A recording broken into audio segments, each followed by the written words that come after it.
Hay que irse a otro lugar, a otro continente, a otro mundo, lo más lejos posible de Sicilia.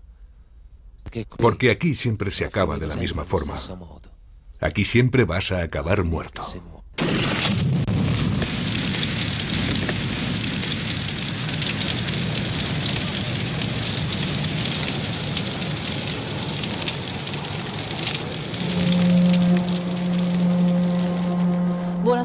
Buenas noches. Empezamos nuestro informativo con el atentado que ha sufrido el juez Giovanni Falcone.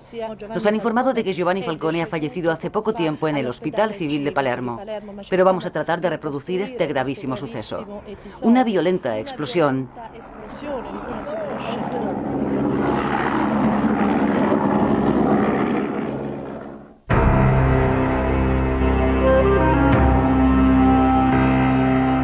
En el año 1992, la mafia asesinó en Sicilia a los jueces Falcone y Borsellino. Toda Italia perdió la esperanza, igual que yo. En aquella época yo tenía 18 años. Decidí huir de Sicilia, jurando que nunca más iba a regresar a la isla. Sicilia sigue estando en manos de unas sombras fugitivas que se llaman a sí mismas hombres de honor. Yo, Rosaria Costa, en nombre de los que han dado su vida por el Estado, pido, en primer lugar, justicia.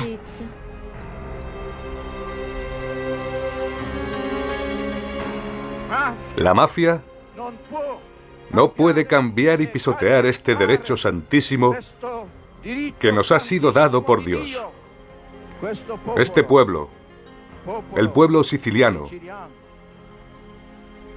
tan entregado a la vida, este pueblo que ama la vida, que da la vida, no puede seguir viviendo siempre bajo la presión de una cultura hostil, la cultura de la muerte. Me dirijo ahora a los responsables de este suceso. Convertíos, que el día del juicio va a llegar. Este es mi hijo, de 40 años. Ellos han destrozado mi vida asesinando a mi hijo.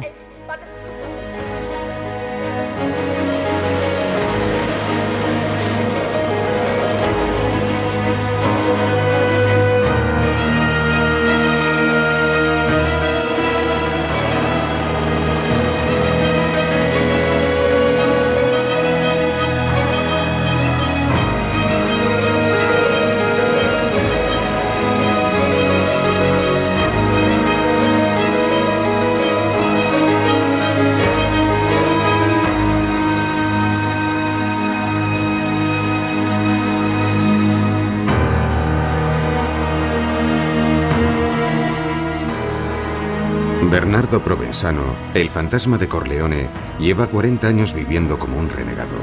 La recompensa por su captura son 2 millones de euros. Pero ¿cómo es posible que un hombre pueda vivir escondido en una isla durante 40 años, perseguido por cientos de policías y siga siendo el jefe supremo de Cosa Nostra? Yo creía que la mafia había muerto, porque ya nadie hablaba de ella, pero sigue aquí, más fuerte que nunca. Voy a regresar a Sicilia para descubrir lo que está ocurriendo en esa oscura tierra llena de misterios.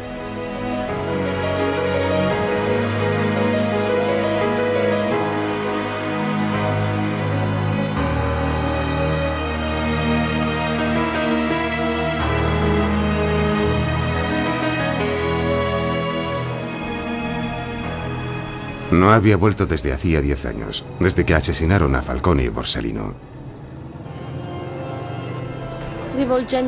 Les estoy hablando a los hombres de la mafia, porque hay algunos aquí mismo, para que cambien radicalmente sus planes mortíferos, y vuelvan a ser cristianos. Por eso rezamos en nombre de Dios, que dijo en la cruz: Padre, perdónalos porque no saben lo que hacen. Rosaria era la mujer de Vito, un amigo mío que murió también en el atentado contra Falcone. Era uno de sus guardaespaldas. Así que os pedimos, en nombre de Palermo, nuestra ciudad,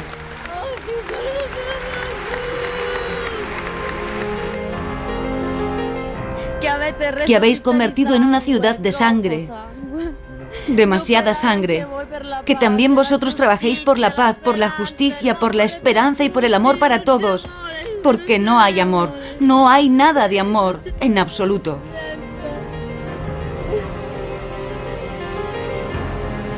Detrás de todos estos asesinatos, planea la sombra de un hombre, Bernardo Provenzano, buscado desde hace más de 40 años como miembro de Cosa Nostra, que por el artículo 416b fue declarado culpable de las matanzas de los jueces Falcone y Borsellino, y que sigue siendo considerado como el jefe supremo de Cosa Nostra. Lo único que sabemos con toda seguridad es que nació. Igual que todos los fantasmas, nació por la noche, en Corleone, a las 4 de la madrugada del 31 de enero de 1933. Aquella misma noche, en Berlín, Adolf Hitler se hizo con el poder en la Alemania nazi. Dieses deutsche Volk emporführen durch eigene Arbeit, durch eigenen Fleiß, eigenen Entschlossenheit, eigenen Brand.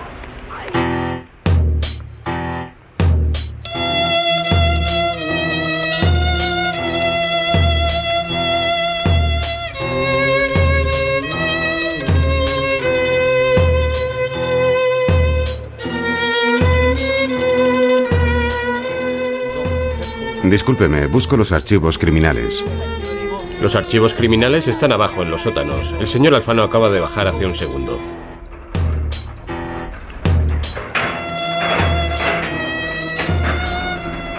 ¿Señor Alfano? Sí. Ahora mismo tengo mucha prisa. Me va a tener que esperar.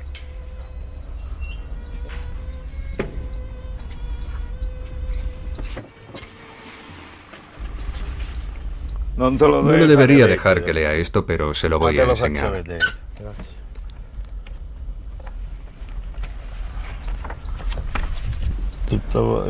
Provenzano es un personaje que parece esquivo, aislado, pero también agresivo, arrogante, vengativo, testarudo. De todos modos, nadie lo sabe de verdad. Usted lea esto.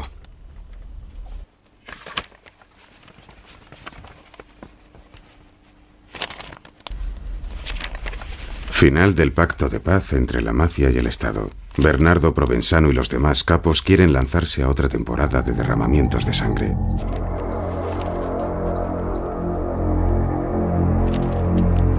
¿Quién es este hombre? ¿Quién conoce sus secretos? Robert Scarpinato, fiscal de Palermo, es una figura histórica en la larga batalla del Estado contra la mafia, que ha estado persiguiendo a Provenzano desde hace muchos años.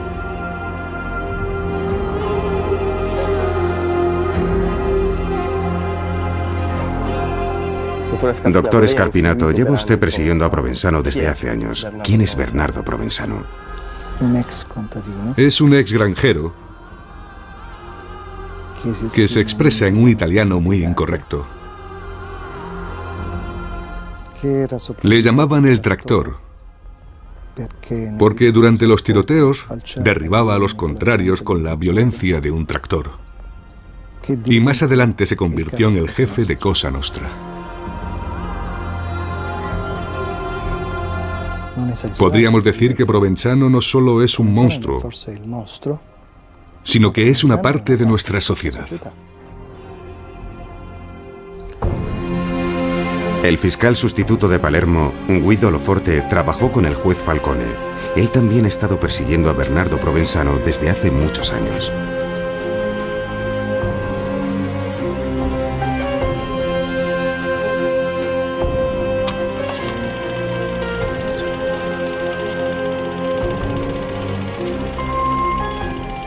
¿Provenzano es un fantasma o es realmente el jefe de la mafia? Ahora es el jefe de la mafia, pero ha sido también un asesino salvaje.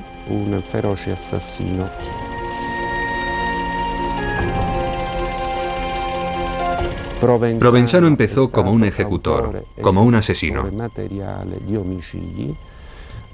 Después siguió la carrera tradicional de un hombre de la mafia.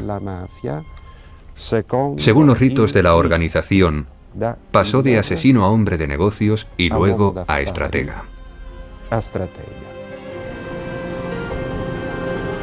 Pero ¿dónde se esconde? ¿Desde dónde da sus órdenes? Querido Joffre, respecto a la situación de nuestros compañeros en la cárcel, que empeora día a día, hay que hacer muchas cosas, tanto para nosotros, los que estamos fuera, como para los que están encarcelados. Cuanto más se prolonga esta situación, más insoportable e inaceptable se vuelve. Llevamos esperando 2 años para reunirnos y preparar un plan entre todos. Pero los políticos no quieren negociar. Para ser sincero, ya no podemos esperar más. No podemos perder nuestra dignidad.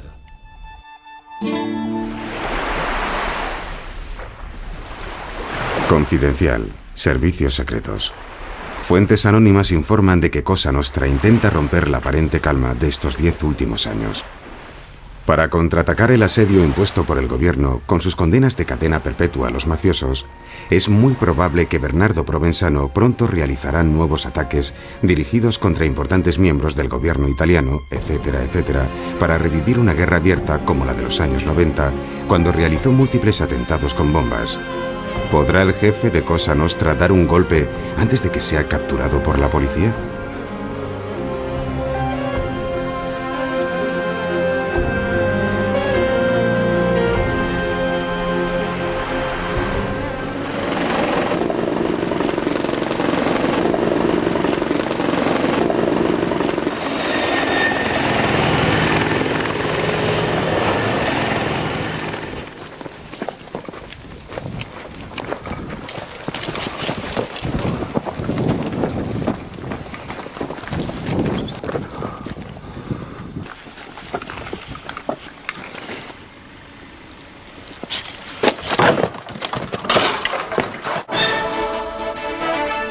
Las fuerzas de la policía han capturado a Vincenzo Virga, el jefe de Trapani número 3 de Cosa Nostra.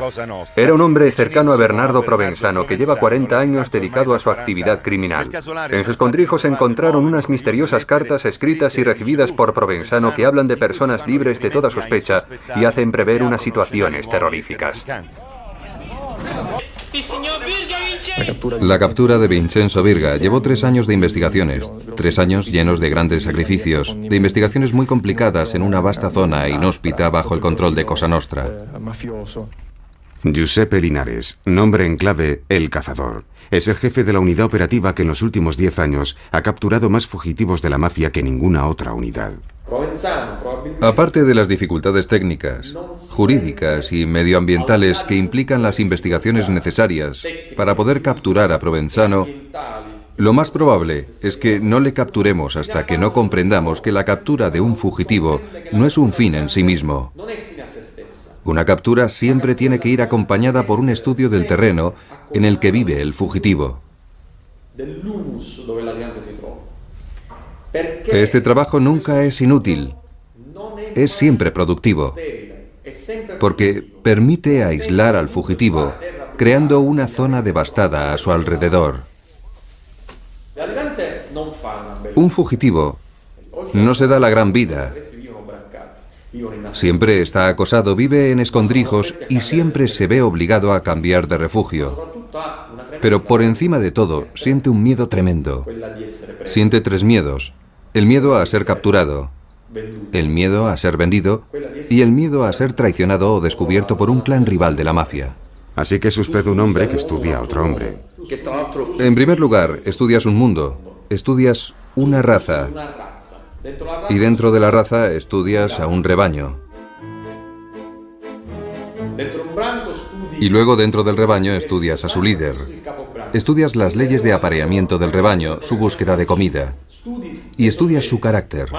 Pero no se trata de un animal, es un hombre animal, un hombre en su estado más salvaje y más puro. En todo esto también hay un aspecto metafísico.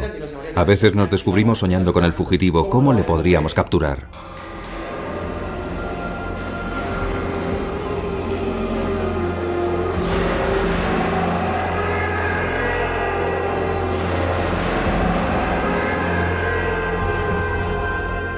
Una unidad de investigación no tiene que ser demasiado grande. ¿Cuántos son ustedes? La patrulla antimafia cuenta con 25 o 26 unidades, más 2 directivos que la supervisan. Una parte del trabajo, alrededor de un 50%, consiste en vigilar todos los lugares en los que los mafiosos podrían cometer un crimen. Una investigación exige interceptar al menos 40 líneas telefónicas con 15, 20 o 30 personas dedicadas a las escuchas 2 o 3 años. Es agotador.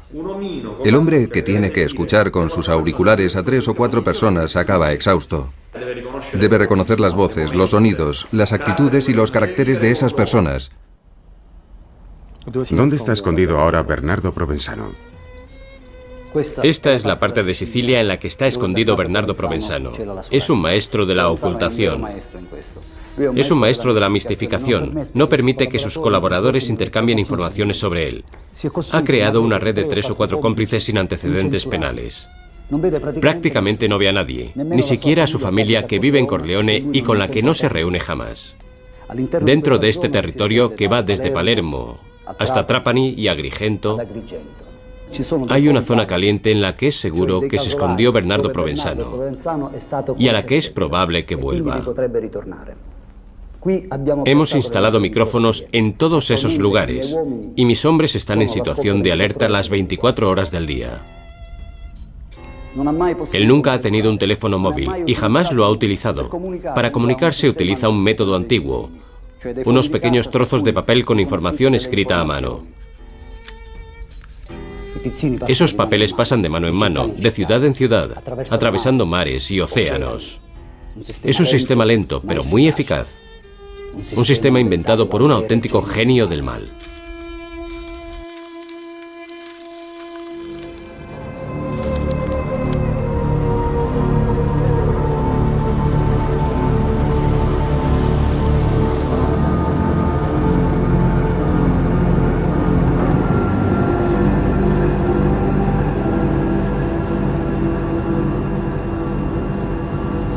Corleone, 10.000 habitantes y un fantasma. Aquí fue donde creció Bernardo Provenzano.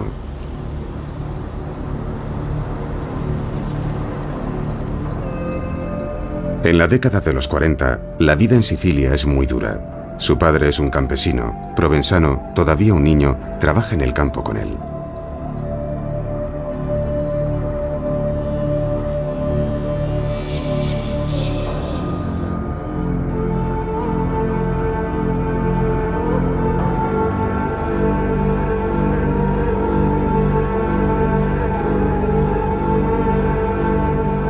Pero el joven Bernardo no quiere vivir como su padre, así que busca la protección del viejo padrino de Corleone, Luciano Liggio.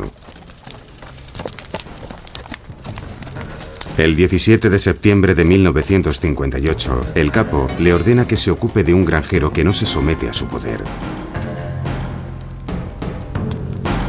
El joven Provenzano se ocupa del problema a su manera.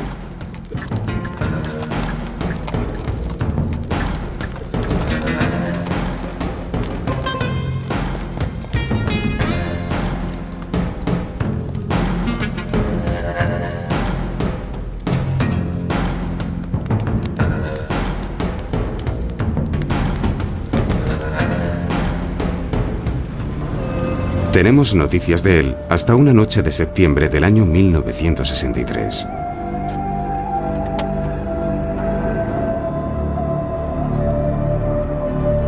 Esa noche en Corleone hay un tiroteo en el que Provenzano mata a 3 personas. Provenzano recibe una herida en la cabeza. En el hospital dice que fue alcanzado por una bala perdida. Los médicos creen en él y le dejan marchar. Luego se esfuma, desaparece para siempre. A partir de entonces, nadie le vuelve a ver, nadie le vuelve a fotografiar, nadie sabe qué aspecto tiene su rostro.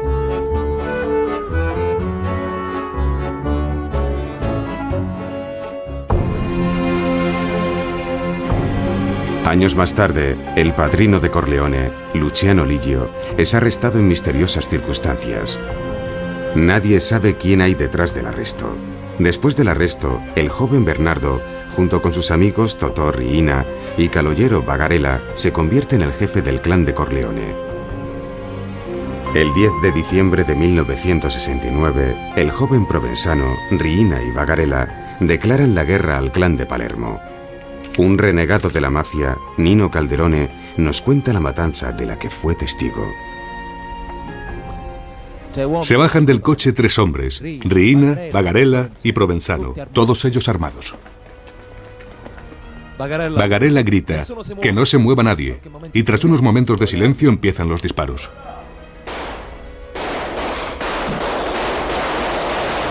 Es inútil tratar de escapar.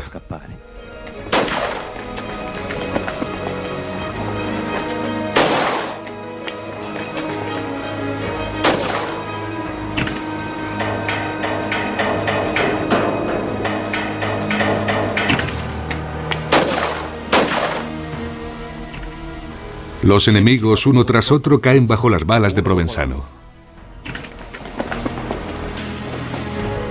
Cavatallo dispara y alcanza a Provenzano en la cara. Provenzano salta encima de él y aprieta el gatillo, pero la pistola se le encasquilla.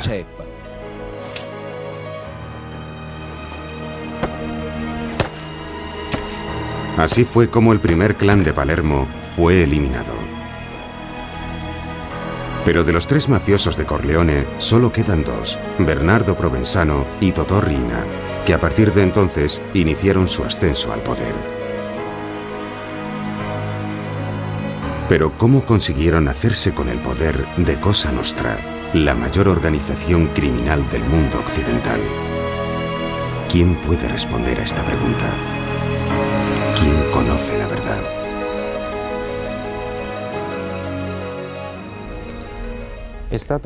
Fue una operación de exterminio, no fue una guerra entre clanes.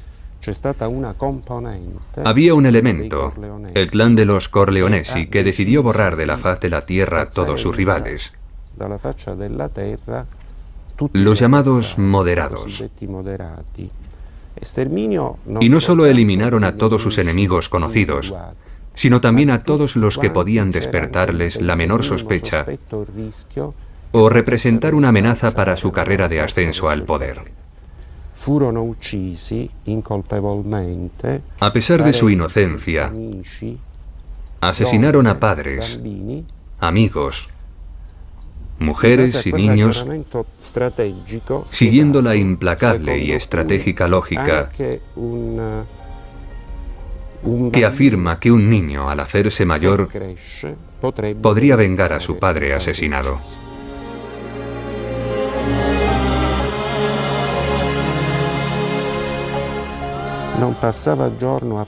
En Palermo no pasaba ni un solo día en el que no se descubriese el cadáver cosido a balazos de una nueva víctima. Los cuerpos de las víctimas no se hacían desaparecer como era costumbre, sino que los dejaban donde habían caído, como una trágica representación del nuevo poder dominante que ahora se dejaba ver y que se reafirmaba a sí mismo. Los Corleonesi, Bernardo Provenzano y Totò Riina, inician la guerra de la mafia, ejerciendo su presión sobre Palermo. Asesinan a Totò Inserilo, a Giuseppe Calderone, a Leonardo Vitale.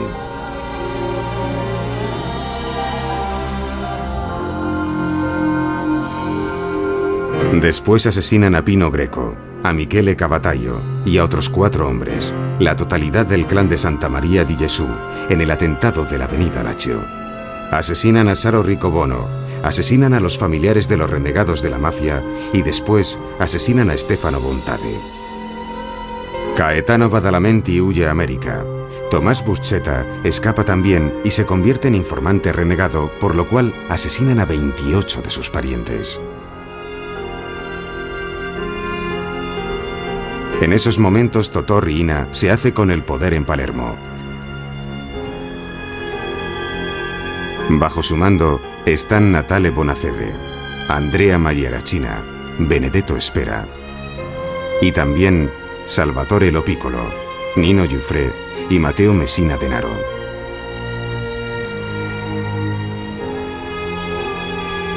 Riina es arrestado en el año 93 y detrás de él, de entre las sombras, aparece por fin el jefe oculto de la mafia, Bernardo Provenzano. Se hace con el poder después de una guerra de la mafia con 5.000 muertos. El arresto de Totò Riina en 1993 es igual de misterioso que el del antiguo capo de Corleone, Luciano Liggio, 30 años antes. Una vez más, nadie sabe quién está detrás del arresto. Lo único que se sabe es que, de nuevo, Bernardo Provenzano sigue siendo el único que está al mando de 5.000 hombres de honor.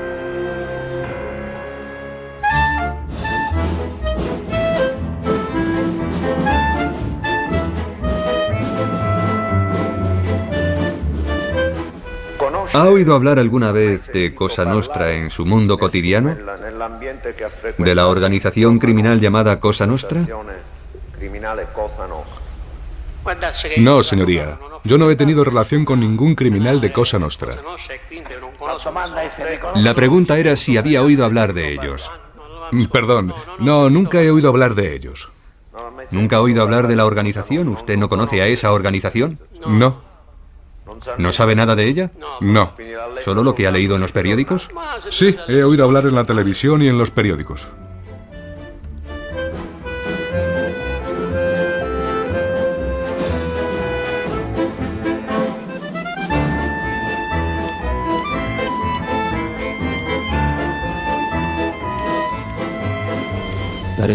Queridísimo Geoffrey, los hombres quieren saber cómo se tienen que comportar. Pero ¿quién soy yo para decirles cómo se tienen que comportar? Yo no le puedo dar órdenes a nadie. Por el contrario, estoy buscando a alguien que me pueda dar órdenes a mí. Lo único que puedo decir es que yo, en tu lugar, haría esto o aquello. Pero la decisión es siempre tuya. Voy a terminar esta carta repitiéndote que estoy dispuesto siempre a ayudarte. Os deseo a tu padre y a ti todo lo mejor. Y te envío mis recuerdos más sinceros. A fin de cuentas, este mutualismo, esta solidaridad dentro de la mafia no es tan real, porque la regla de oro de Cosa Nostra es ser cruel. Los mafiosos de verdad son siempre despiadados.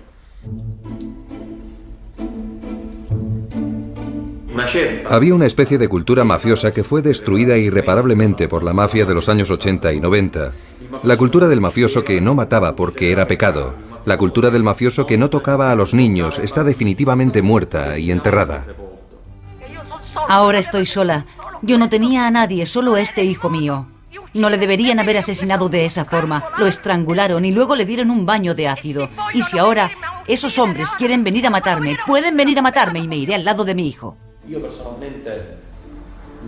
Yo dejé de salir a pasear con mi novia, con la que ahora es mi mujer,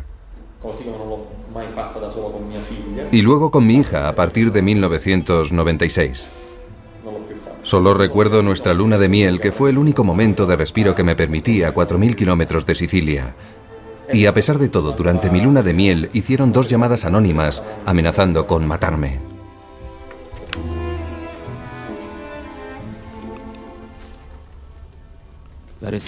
Queridísimo Geoffrey, siempre debemos tener en cuenta que ellos nos odian más que a nadie en el mundo y que si dejamos de actuar ha sido porque existe un ser superior al que nos sometemos. Ellos siempre nos han mirado con desprecio y si pudieran, nos rebanarían el cuello con una navaja. No olvidemos que si son capaces de hacernos daño, nos lo harán. Pero debemos dejar siempre que cometan sus errores, que ganen confianza en los abusos a que nos someten y que hagan lo que quieran. Dada su forma de hacer las cosas, acabarán haciéndose daño a sí mismos, porque se exceden en todo lo que hacen. Dios nos va a dar la fuerza para no cometer errores y para guardar la calma. Tenemos que hacer que se hagan daño a sí mismos a través de sus propios errores.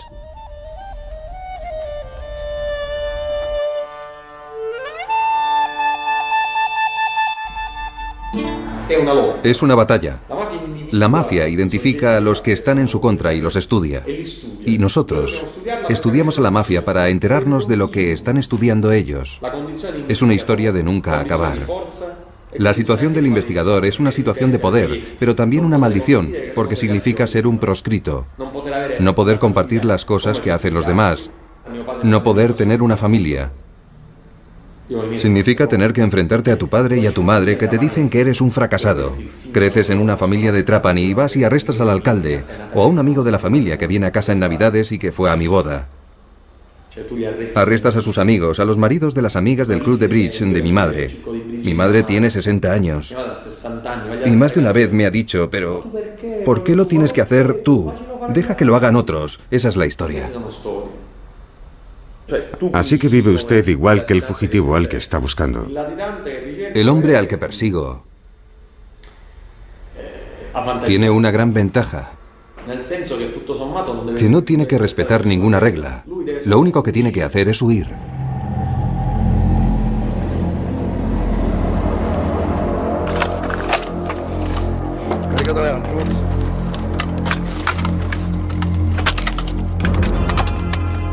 Queridísimo papá, me ha alegrado saber que disfrutas de buena salud.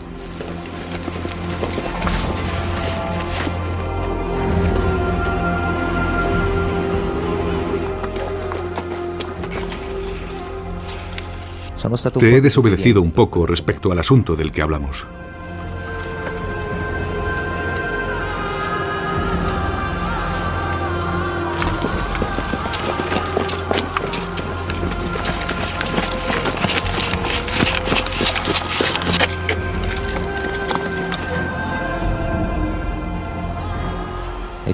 Que Dios te proteja. Un fuerte abrazo. Tu hijo Angelo.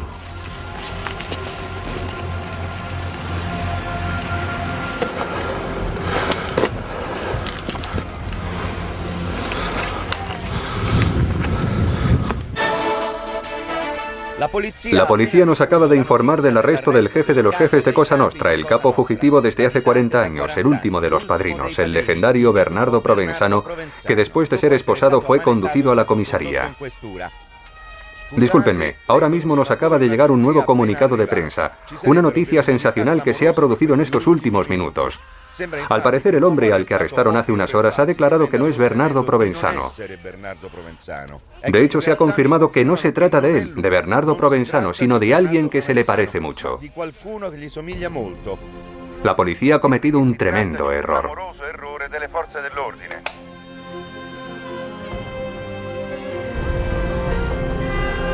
Una vez más, Provenzano no está donde se creía que estaba. Pero ¿cómo se puede buscar a un hombre cuando ni siquiera se sabe el aspecto que tiene?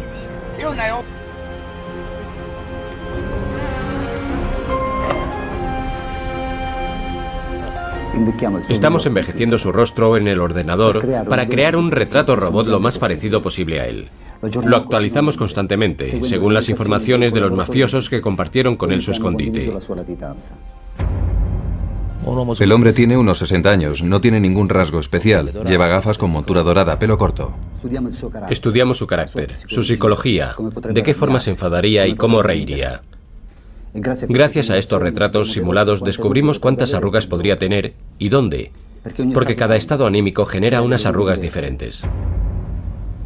El capo jamás pierde la calma. Mire, estas son arrugas normales causadas por la edad. Y cada gesto de ira genera arrugas aquí, alrededor de los ojos.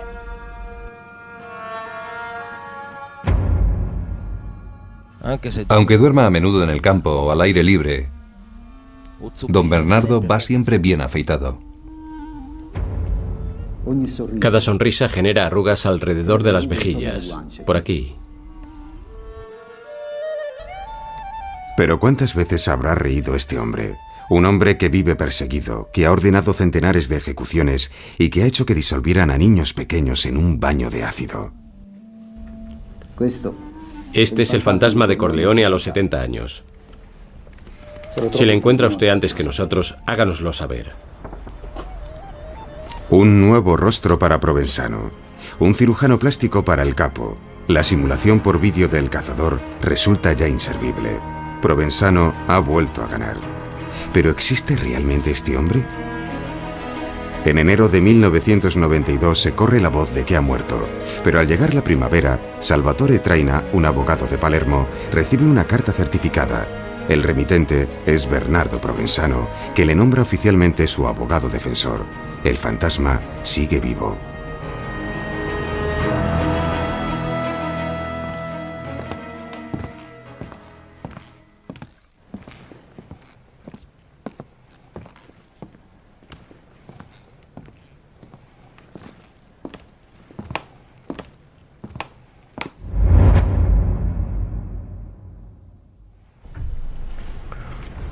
Buenas tardes. Encantado de conocerle. Gracias, igualmente. Usted es el abogado defensor del mafioso más poderoso de toda la historia de Cosa Nostra. ¿Por qué confía en usted Bernardo Provenzano? Porque un día su anciana madre, que ya ha fallecido, me vino a ver y me pidió que me ocupase de su defensa. Yo me quedé perplejo, pero muy pronto cambié de opinión. Y cuando empecé a analizar su caso, me convencí de que los cargos contra él eran injustos. ¿Quiere decir que según los archivos de su caso, Provenzano no es el jefe de la mafia? ¿Que no es responsable de todos los crímenes que le atribuyen y que a lo mejor es inocente? No hay ninguna acusación específica contra Provenzano, ni siquiera por haber robado una gallina. Solo se habla de su presunta pertenencia a la cúpula de Cosa Nostra y, en consecuencia, de su implicación en todas las decisiones relacionadas con los crímenes que cometió la organización. ¿Y cómo pueden demostrar su pertenencia a la cúpula de Cosa Nostra? ¿Con qué elemento? Con las declaraciones de los renegados. ¿Quiere decir que no hay ninguna prueba sólida? Nada más que esa. Debo admitir que lamento una cosa: no haber mantenido la promesa que le hice a la anciana, a la madre de Provenzano, que me vino a ver. A esa mujer, a esa viejecita que me ofreció su pensión a cambio de la defensa de su hijo, le prometí que algún día iba a volver a abrazarle, y no cumplí esa promesa.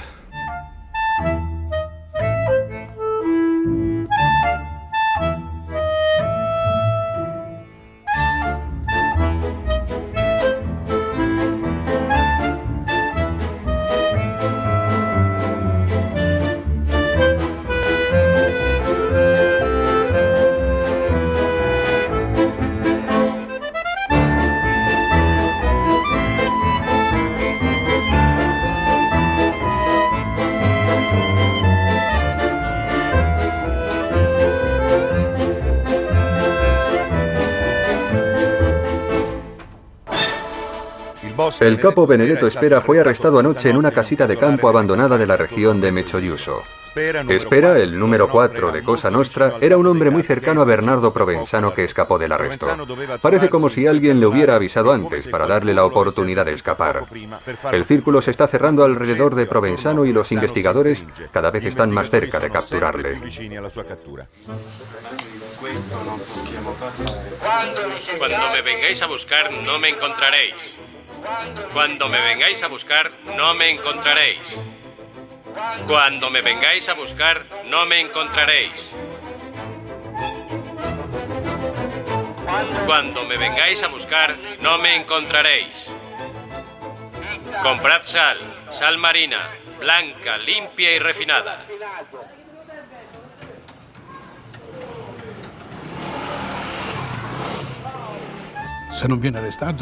Si no le arrestan, es porque le buscan entre los criminales, y es muy probable que Provenzano no sea un criminal y que no viva rodeado de criminales.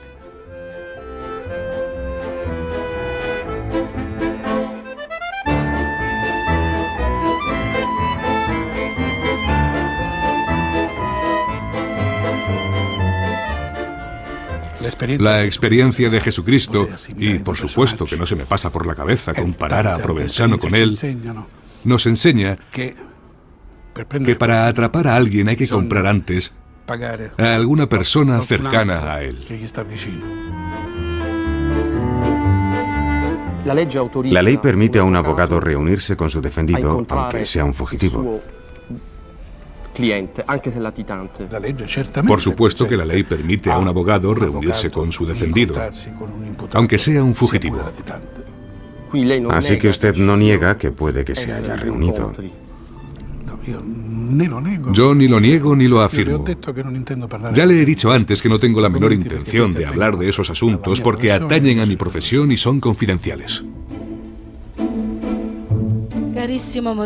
Mi queridísimo amor, gracias a la misericordia de Jesucristo he recibido tu carta Y he sabido que te encuentras bien. Puedo decir lo mismo de nosotros, que también estamos bien. El destino que Dios ha marcado no se puede cambiar. Pero el Señor nos va a dar las fuerzas suficientes para seguir adelante. Te mando unos calcetines. Te quería mandar 2 pares más abrigados, pero no los he podido encontrar. Acuérdate de lavarlos a mano y en agua fría. Mi única vida. Te mando un abrazo enorme con todo mi amor. Muchas gracias por los botes de salsa de tomate que me has mandado. Y gracias también por las naranjas y los limones. Pienso que la vida que está viviendo Bernardo Provenzano es su condena.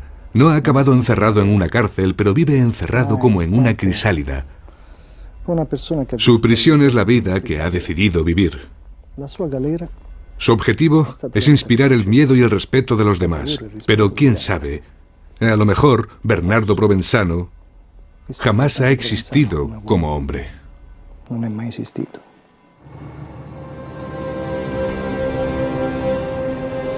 ¿Qué valores guían a este hombre? ¿Cómo puede coexistir en él la inteligencia y la brutalidad, el bien y el mal? Pero ¿para qué le han servido sus 40 años de crímenes y de temores? ¿Para acabar aislado? ¿Sin poder dormir junto a su mujer? ¿Y sin poder jugar con sus hijos los domingos?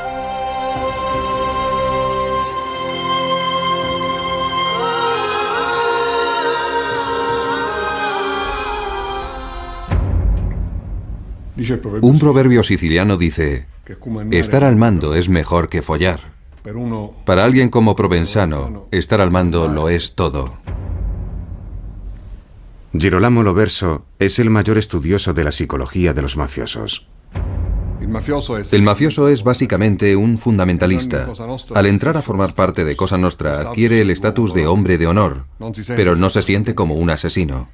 Provenzano se siente como el general de un ejército que lucha por el bien, por la familia de Cosa Nostra, incluso cuando asesina.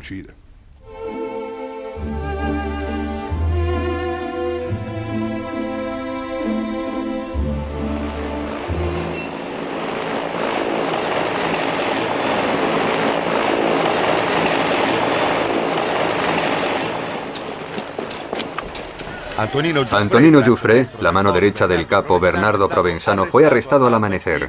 Los investigadores pensaron que iban a encontrar a Provenzano junto a él, pero por alguna extraña coincidencia se las arregló para escapar por enésima vez.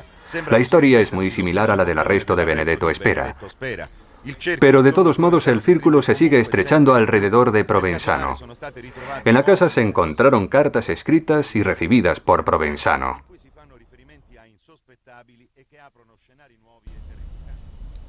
Cada vez arrestan a más gente cercana a Provenzano, pero él sigue ostentando el poder, intocable como un fantasma. El hecho es que su antiguo padrino Luciano Liggio y Riina, su viejo amigo, así como sus aliados Spera y Giuffre, fueron arrestados en circunstancias misteriosas. Durante muchos años ha perseguido usted a Bernardo Provenzano. ¿Cómo se sentía al no ser capaz de encontrarle? ¿Tenía usted la impresión de que el Estado y sus fuerzas son impotentes? No. Esas cuestiones no son desafíos personales. Estos enfrentamientos solo se pueden ganar si hay trabajo de equipo. Y el equipo que debe trabajar unido es el Estado. Si el Estado juega como un equipo, entonces seremos capaces de ganar el enfrentamiento. Y eso no ha sucedido hasta ahora. Hay mucha gente que ha estado implicada personalmente, muchos magistrados, muchos policías. Pero la historia de la caza de Bernardo Provenzano es una historia llena de hechos extraños.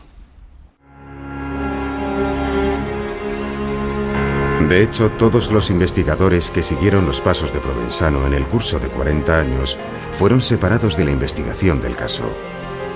El general Mario Iannelli, por ejemplo, realizó una investigación a fondo de todas las farmacias en las que Bernardo Provenzano podía encontrar las medicinas que necesitaba. Poco después de iniciarse la investigación, el general fue trasladado a Turín. El capitán Ultimo, el jefe de la unidad de operaciones especiales que consiguió atrapar a Totò Riina, había empezado a seguir el rastro de Bernardo Provenzano. De pronto su investigación fue interrumpida y lo trasladaron a otra unidad.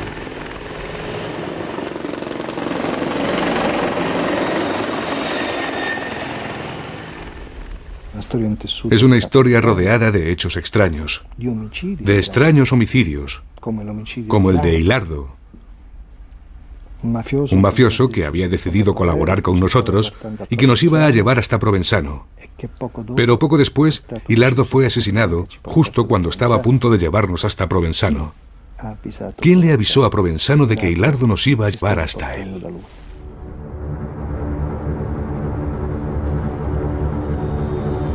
El mafioso Ilardo colaboró en secreto con el coronel de carabineros Michele Riccio para capturar a Provenzano. ¿Quién era Ilardo? Ilardo era el representante de Provenzano en Sicilia Oriental. Estaba directamente en contacto con él. Solía llevar sus mensajes y sus instrucciones al este de Sicilia. Decidió colaborar con nosotros. Y para confirmar su credibilidad y su voluntad de hacerlo, nos permitió, durante 1 año y medio, arrestar a muchos fugitivos de Cosa Nostra, altos cargos de la mafia, capos provinciales, gente que dirigía y organizaba la estructura criminal del territorio. Durante estas investigaciones, tuvimos la oportunidad de llegar directamente a Provenzano. Ilardo acepta preparar una trampa para arrestar a Provenzano. Le propone a Provenzano reunirse con él, aunque en realidad se trata de una emboscada. El coronel y sus hombres estarán escondidos detrás de los árboles, pero Provenzano tarda tiempo en contestarle hasta que finalmente, 6 meses después... La mañana del 29 de octubre, Ilardo me llama y va directo al grano. Me dice: ya estamos. Y yo le entiendo. Las 9:06 de la mañana, los carabineros fotografían a 2 hombres que se bajan del coche. Ilardo es uno de ellos. Luigi Ilardo lleva una chaqueta azul. Y Vaccaro viste con una camisa a cuadros y lleva una bolsa de plástico en la mano. Así que ahí enfrente tenían ustedes a Ilardo y Vaccaro, que se iban a reunir con Provenzano. Las 9:15 de la mañana, los carabineros siguen sacando fotos. Después de hablar un momento, Ilardo y Vaccaro se marchan. Van a reunirse con Provenzano. ¿Podrían haber intervenido? Por supuesto que sí. Las 9:16 de la mañana, los carabineros vuelven a su cuartel general sin haber intervenido. ¿Por qué no intervinieron entonces? Porque me dieron órdenes de no intervenir. No intervinimos, en primer lugar, porque no se nos dio la autorización para intervenir. ¿Quién no se la dio? Mi jefe. Dijo que no teníamos hombres suficientes para realizar la misión al máximo de nuestra capacidad. Pero si yo hubiera sido el responsable de la misión, habríamos intervenido. Yo jamás habría dejado escapar esa oportunidad. ¿Qué cree usted que ocurrió? Creo que no le querían capturar. ¿Que no le querían capturar? No. ¿Quiénes no le querían capturar? Los que lo tenían que hacer no querían. No hay duda. Los que estaban al mando no lo querían. Creo que no querían llegar a capturar a Provenzano, porque eran incapaces o por algún otro motivo. ¿Habla de los mandos de los carabineros? Pienso que tal vez Provenzano tenía que realizar alguna misión. ¿Qué misión tiene que realizar Provenzano? Ilardo lo sabe y se lo cuenta al coronel, pero le asesinan. ¿Qué le reveló Ilardo? Cuando habló conmigo, me informó de los nuevos contactos de Cosa Nostra con las nuevas fuerzas políticas. Y también me dijo quiénes eran los políticos responsables de los asesinatos de Falcone y de Borsellino. ¿De quién hablaba Ilardo? ¿A quiénes se refería? Ilardo se refería a la masonería, a los políticos corruptos, a los servicios secretos, a esos políticos nuevos, A esa nueva fuerza italiana que se estaba acercando al poder, que mantenía unas relaciones muy cercanas con la organización Cosa Nostra. Después de la muerte de Ilardo, el coronel Riccio es el único guardián de las escandalosas revelaciones acerca del pacto entre Provenzano y el gobierno italiano. ¿Se siente en peligro? En absoluto. No me siento en peligro para nada. Pero usted está al corriente de todo lo que declaró Ilardo. Es cierto. Por supuesto que estoy enterado de las declaraciones de Ilardo, que luego entregué a la policía judicial. Conozco a la gente, conozco todos los nombres. Y pienso que hay 1000 formas de matar a una persona, ¿no le parece? ¿Qué querrá decir con eso? ¿Quién ha encontrado la forma de silenciarle sin tener que matarle? Lo único que sabemos es que poco tiempo después de la muerte de Ilardo, el coronel Riccio recibió una medalla del FBI por su investigación sobre el tráfico de drogas internacional. Sin embargo, en Italia, Riccio fue arrestado por tráfico de drogas en la misma investigación. Es todo muy extraño. El hecho de encontrarme a unos pocos metros de donde estaba Provenzano es otro momento amargo que no me gusta recordar. Porque aquello fue un indicio de mi incapacidad, ya que es posible que si aquel día no hubiera obedecido, si no hubiera respetado las reglas que siempre quieren que respetes, a lo mejor habría cumplido con mi deber, y habría cumplido con mi deber desobedeciendo.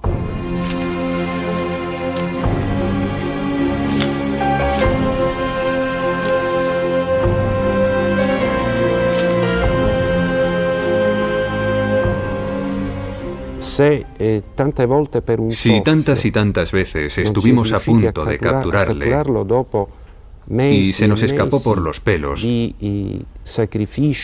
después de meses y meses de sacrificios, de investigaciones dificultosas, después de la entrega personal y de los riesgos que corrieron la policía y los carabineros, es muy evidente que había algo que protegía a Provenzano.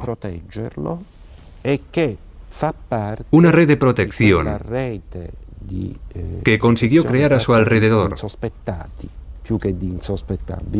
compuesta por ciudadanos libres de toda sospecha. Con las informaciones de cada nuevo renegado importante, como la antigua mano derecha de Provenzano, Nino Giuffre, que decidió colaborar, surgieron algunas revelaciones todavía más sorprendentes. Bien, señor juez. Por primera vez, Provenzano surgió de entre las sombras y asumió la completa responsabilidad personal de las decisiones estratégicas de Cosa Nostra. Nos daba unas instrucciones muy precisas para que estableciéramos las relaciones entre Cosa Nostra y el partido de Berlusconi, Forza Italia. También declaró Canchemi, el chofer de Totò Riina. Recuerdo las palabras que me dijo Riina, que a esta gente, a Dell'Utri y a Berlusconi, los tenía comiendo de su mano, lo que significa que están dispuestos a hacer lo que tú les pidas. Vamos, es que la expresión lo dice todo. Los tengo comiendo de mi mano. Querido Giuffre, me dices que tienes contactos con un político de alto nivel que nos daría las autorizaciones necesarias para que nos concedan muchas obras y contratos públicos. Sin saber quién es él, no te puedo dar una respuesta. Me tienes que dar todos los nombres.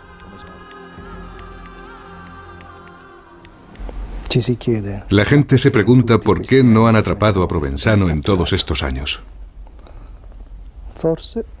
A lo mejor esta historia nos supera. Es más grande que nosotros. A lo mejor no es la historia del monstruo solitario, ávido de dinero que nos gusta imaginar. Un ser muy diferente a nosotros, que es capaz de unas maldades que proyectamos en él y que no tienen nada que ver con nosotros. Provenzano vive entre nosotros metafóricamente, en el sentido de que en todos estos años no ha vivido su vida rodeado de hombres como él, sino con hombres como nosotros.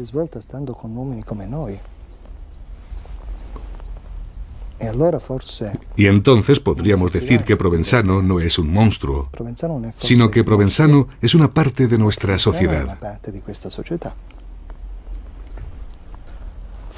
A lo mejor, la historia es mucho más compleja. Comienza en el periodo de la posguerra, atraviesa la historia de esta isla, de este país, y complica mucho las cosas, las hace muy difíciles. Lo que destaca de las investigaciones es que Provenzano está protegido, y que está protegido por gente libre de toda sospecha. ¿Por qué está protegido Provenzano? ¿Por qué el gobierno italiano permite que siga existiendo la mafia? Es porque desde la Segunda Guerra Mundial, la mafia hizo muchos favores a los partidos que estaban en el poder en Italia.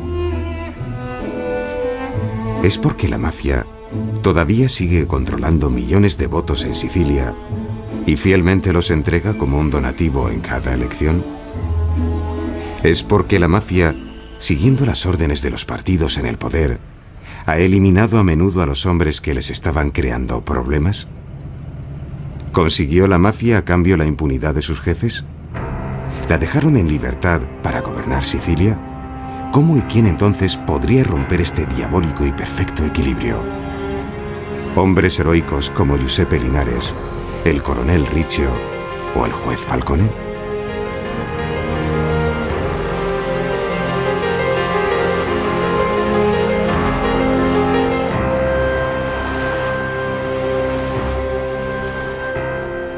Falcone solía decir una cosa magnífica: Cosa Nostra es humana y tendrá que tener un fin, porque es un fenómeno humano, porque lo humano evoluciona o se descompone. Cosa Nostra, en tanto que expresión del lado oscuro del hombre, debe acabar. La mafia no es invencible en absoluto. Es un fenómeno humano y, como todos los fenómenos humanos, tiene un comienzo y va a tener un final. De todos modos, tenemos que ser conscientes de que se trata de un problema terriblemente serio y extremadamente grave, que se puede vencer no a través del heroísmo de ciudadanos inocentes y desvalidos, sino implicando en esta batalla a todas las mejores fuerzas del Estado y de la ley. Así hablaba el juez Falcone hace 10 años. Todavía no ha cambiado nada. De modo que usted cree en su trabajo y sigue adelante. Sí, yo sigo adelante. Cosa Nostra se tiene que dar cuenta de que el enemigo es fuerte e inteligente y de que por encima de todo no va a caer. Porque todos nosotros somos parte de un sistema que funciona, en el que no hay investigadores individuales, sino equipos de investigación y siempre contando con el respaldo del Estado. Les digo a mis hombres: cegad a Cosa Nostra con la resplandeciente luz de la que estamos hechos. ¿Cuántos hombres van a tener que morir antes de que el Estado finalmente decida romper este pacto diabólico? ¿Cuántos hombres tienen que morir todavía antes de que el reinado de las sombras llegue a su fin?